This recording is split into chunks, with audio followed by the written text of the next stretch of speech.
My name is Kyle Redmond, and today we have the pleasure of interviewing the one and only Zach Ginn. All right, I got a bold statement to make. And Zach is by far one of my favorite affiliates here at Batch.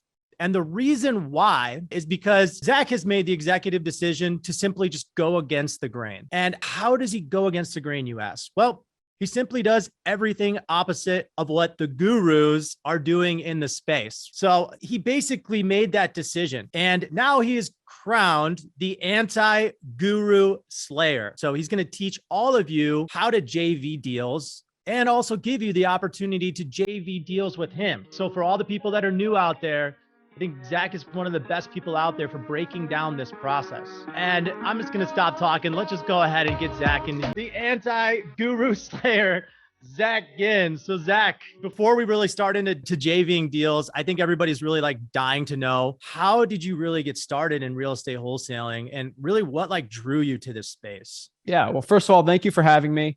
I love Batch. So thank you for having me here. You want to know my story? I'll keep it short and sweet. Basically, my dad was one of the top wholesalers in Port St. Lucie, Florida, basically north of Palm Beach.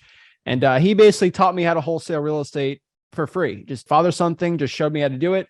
Didn't want me to work corporate life. Fast forward, started wholesaling my first year, 17 years old, made $100K before I graduated high school, did college by myself, basically learned how to cold call, and came back, partnered up with him. And now we run the biggest wholesaling operations in the country. The reason why I give everything for free, my dad taught me wholesaling for free. And I know that's a very unfair advantage. Some people call it nepotism, whatever you want to call it. It's unfair. I get it. It's a privilege. Trust me. I know that. So what I want to do is give everyone the unfair advantage. My dad taught me for free.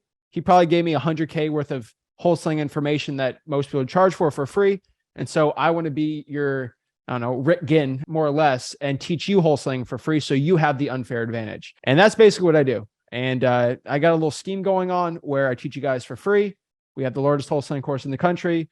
Sometimes you guys can't sell a deal. You send it over to us. We dispo it. And we're looking to do 1,000 JV deals this year. That's kind of the point. That's what I'm here for. Just want to help the people out. I got nothing to sell you. Just want to help you best wholesaler possible. Wow. Well said. Well said. Let's kind of get into the JVing part of things. What was it like JVing your first deal? What was that process like? Was it scary? Did you feel a little shaky? I know you had your dad, but kind of walk us through that process. Yeah. And this is pretty simple. My first JV deal, I think I was 20. It was about 2.5 years in wholesaling. We had this deal. I'm calling it a crack house. I know not the nicest term to call a house, but there's crack pipes in the house. It's the most ugly house. It was disgusting property. And none of our buyers wanted to deal with it. We have high-end buyers. This was a low-end property. I literally couldn't sell it. I know other wholesalers in the area. I said, do you have buyers for these type of nasty house? It was a really rough area. And they said, yeah, we got buyers for it. And we basically split the deal. And I was like, wow, we're going to make $0. We made 10. It was a $20,000 deal. And then eventually that year, we sent out probably $50,000 of just assignment fees to other wholesalers in my own market, just to JV. And we made the other 50, they made another 50. And I was like, we're not all neck and neck. We're not all going against each other. We work together. We actually make an extra $50,000. At that time, that paid for all of our skip tracing, that paid for our batch SMS, all that stuff was basically paid for just from JVing nasty deals. And in return, when those people had deals they couldn't sell, they went to me. And we ended up just doubling our lead flow by just doing that. Eventually started the YouTube channel, did very well. Some prominent wholesalers that probably in Arizona, you guys probably know, they started this kid's doing deals. Let me try doing deals in his market. And they started getting deals in my market, and they knew who I was from YouTube, and their team just started sending me deals, and I started JVing deals. And I did very well with that, made them 6 figures easily. And that was pretty much where I learned. I'm like, if those guys can do it, I can do it around the country. And then eventually started sellmypaper.com. And now we're at where we're at right now. Boom. There you go. So, it sounds great, right? It sounds like a beautiful process and a beautiful thing and great relationships, but we all know there is dangers to it, right? So, have you ever had a bad relationship with somebody trying to JV a deal? Because we all know people aren't perfect out there. And this space, has a couple of people that are crooks. I just want to educate people. Yeah. Honestly, the only thing I've always found how to stop people from screwing on a JV deal is I always got to trust everyone. I get burned once, it's dead to me, right? And so that's why I put my last name on my back. When you do a deal with me, you do a deal with anyone else, their word, their bond. When they say something, it's going to happen. Doing so many JV deals, I've gotten burned, but I have personally found the people that have burned me have always been the people that just one and done. They want to get in and out. If you're the type of person that's done multiple JV deals and kind of, there's a little bit of quality control with yourself, it works out well. So personally, what I can do is, it's hard for me to trust someone I've never done a deal with, but I always give everyone the benefit of the doubt. I guess I'm an optimistic person, and you just got to be nice. I always expect to get screwed. But the one thing I've always done is I've always sent the JV deal. I've always signed it, say 50-50 on this deal. The one thing I've always found, I send it to the title company. First and foremost, no one can really screw you if there's a JV deal already sent to the title company. Because if the guy tries to screw, he's like, and the title company's like, well, you already signed this and we already have it on record. And if I go back to sue you, it's already on record. You can't screw me. So us getting screwed on JV deals really never happens anymore because we always control the title company. If you control the title company, you control the deal. If title's already ran on a property, the seller's already used to that closing agent. If you switch up the closing agent, things go, oh, the seller gets a little like, what's going on? They might lose the deal. So I've done deals with very greedy, snobby people. I know that's stolen people's money before, but I go with it anyway because I control the title company and I control the entire thing. That's probably the top advice I can give to you. Great. Now let's go ahead and dive into that process, because I was looking at a couple of your videos, and just the way you simplify things, I think, is what gets a lot of people to gravitate towards you.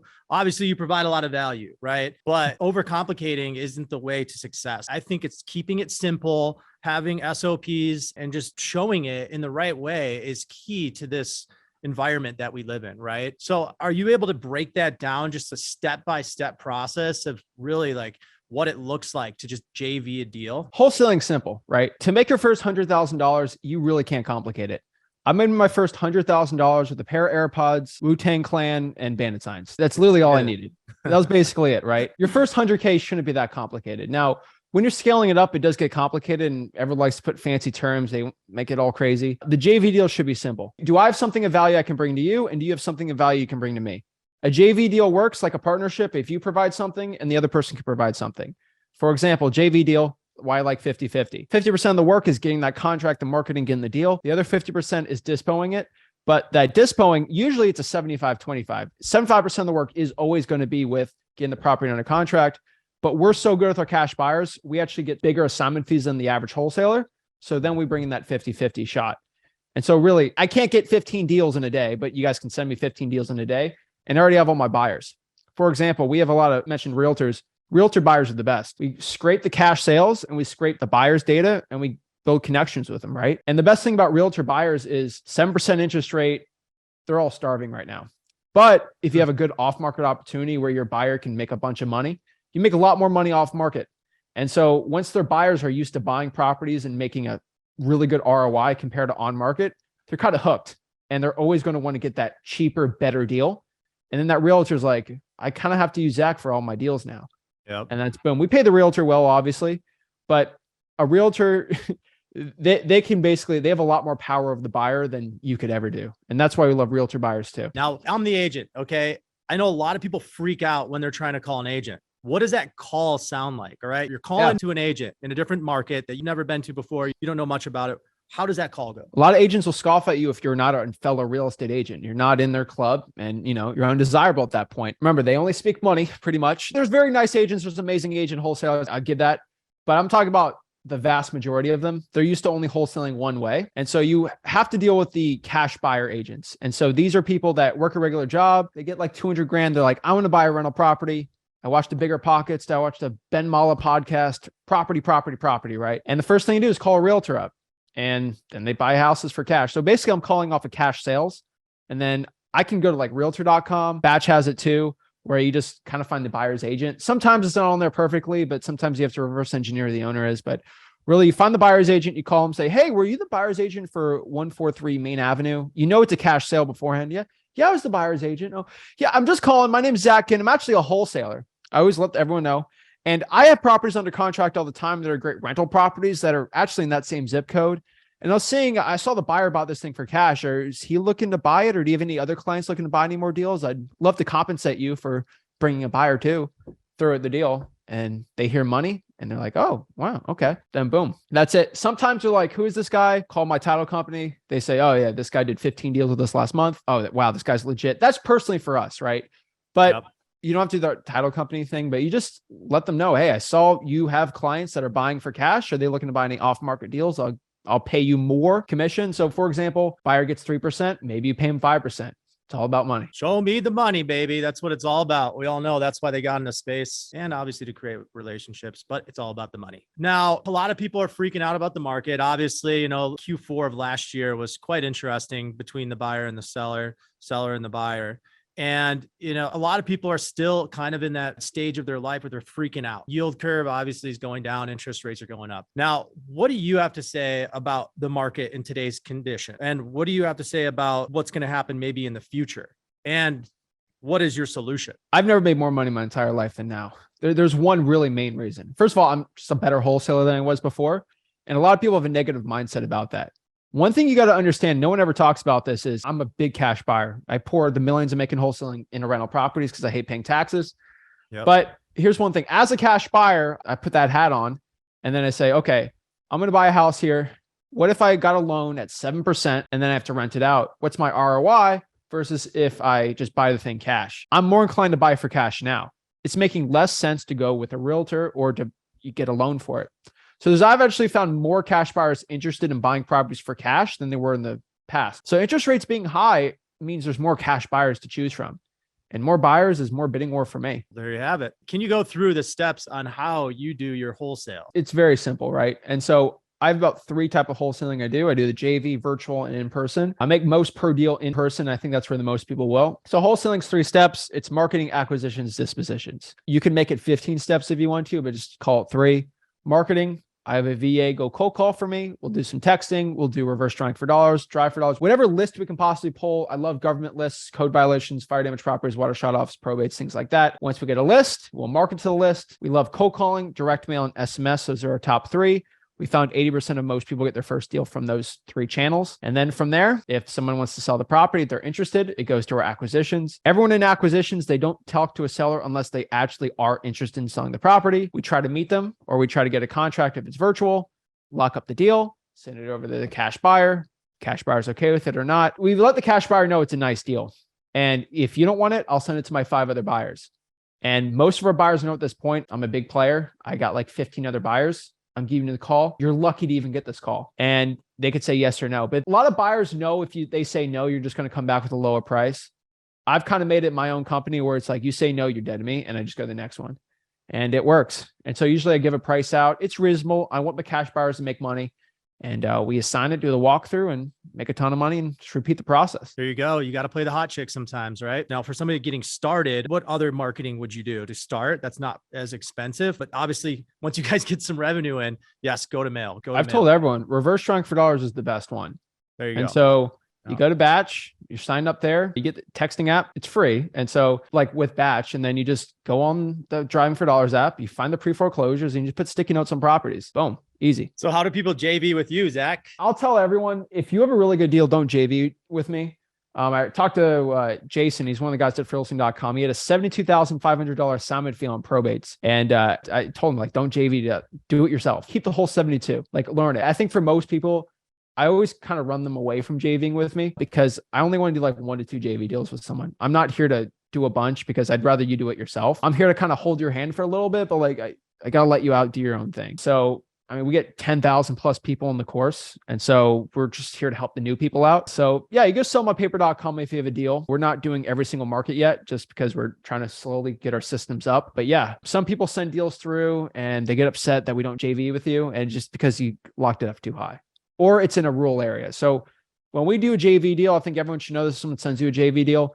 If the population of the city is under 30,000 people, it's really hard. Like it's really hard to JV that deal. When a big population, that means that attracts buyers because there will be plenty of people that want to rent the property out. And so that's basically what we do. We just want to make sure it's a good criteria. I'm not lazy, but like if it's not in a market where we have a bunch of buyers, there's just no point of me paying my VAs $15 an hour to go underwrite it, do all this stuff. And so we're slowly getting to the point where we want to get more deals, but slowly but surely, if you're in a metro market, we probably wholesale there and you can send me a deal. Yeah. So once again, Zach said, about JVing with him. I think you guys can go over, do you have a place where you it's all in freewholesaling.com. You use sellmypaper.com. Yeah. I'm not here to plug that.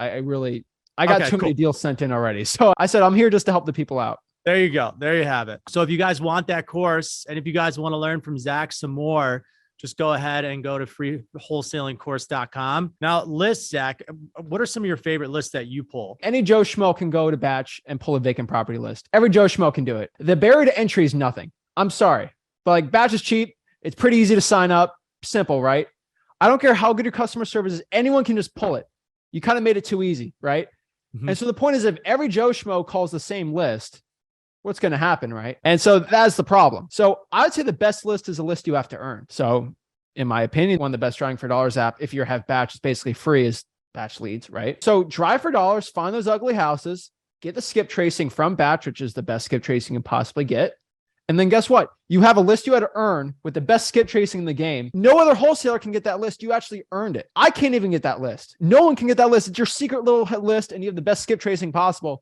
There's no way you can lose. And so I've always found the harder it is to get a list, the better that list usually is. Now, when you're kind of doing what we're doing and you're doing tens of thousands of mailers, I can't get 10,000 code violations, right? I'm going to get a vacant. I'm going to get a high equity from Batch, right? Like I'm getting that stuff. And when we talk about lists, you know, there's these free list services, right? They'll give you the free vacants or the free this. I'll tell you straight up. So when you use a free service, yeah, it's free, but I'm letting you know if you use, you know, the poop skip tracing and the poop data, your results are going to suck. And that's kind of the point. And so I'll tell everyone, once you start pulling Batch Leads lists and you start getting bigger volume, you got to go with the Batch one. I'm telling you. And it's very comparable and you get what you pay for sometimes. Re-skip tracing a list is probably the most expensive things you can possibly do with bad data. So yeah, the data might be free, but how much does it cost? It costs you re-skip tracing it 10,000 more records. So just get it straight up from the bat. It's easy. Easy enough. Yeah. Couldn't say it better. So what is your favorite way for people to find you online? I would say everyone should just go to my Facebook group. That's my favorite one. I'm trying to get 100,000. We're at 97,000 right now. We should hit 100,000 soon. Wow. Ask questions, connect with people. Thank you for that. I appreciate it. So this is the end of the show. So this is one question I always like to ask. If you were to leave one piece of advice behind, Zach, for all the hustlers that are on right now. I always say this, you know, you got to pick your struggle. And I think everyone right now can understand that. Either you pick the struggle right now of not doing the hard work. Wholesaling real estate's hard work. I've always said, like using Batch, right? Batch is a tool. Batch Leads ain't going to get you a deal in your hands. It's like a shovel. If I'm going to dig in the sand, using my hands is going to take a while. If I use Batch, it's like getting a nice shovel. I can do it faster. But guess what? I still have to do the work. A lot of people complain about Batch, like, oh, yeah, I bought it and the leads just didn't instantly come to me. Of course, you had to cold call. You had to do a bunch of hard work. Duh, right? And so you got to pick your struggle. Right now, do you want to do the comfort of sitting on a couch right now, not doing extra hours of work and just feel comfortable now, but you're going to financially struggle in the future? Or do you want to pick your struggle where you're going to suffer right now, spend hours and hours cold calling, getting good at wholesaling, and then at the end of that, you actually make a ton of money, you don't suffer? You're going to suffer either way. Pick the suffering that's going to get you rich, not the suffering that's just going to make you poor. Between you and me, I've been broke, I've been rich. I prefer rich every single time. They both had the same struggle. Use the struggle that's going to get you rich. Seriously. If that doesn't motivate you enough to go out here and live the life that you deserve, nothing else will. Pick your struggle. Well, there you have it. Wow. This has been great, Zach. I appreciate all that you provide to this industry, man. It's awesome to see you continue to grow on this bell-shaped curve. So once again, thank you for your time. Thank you for being here. And thank you for being a supporter of Batch. Once again, everyone out there in the community, feel free to go and check out Zach's course. Also go into his Facebook group and do the same thing. Don't just go in there and be there. Just go ahead and provide value as well and squad up. That's what it's all about. So until next time, thank you all for being here. Thank you, Zach. Let's get it.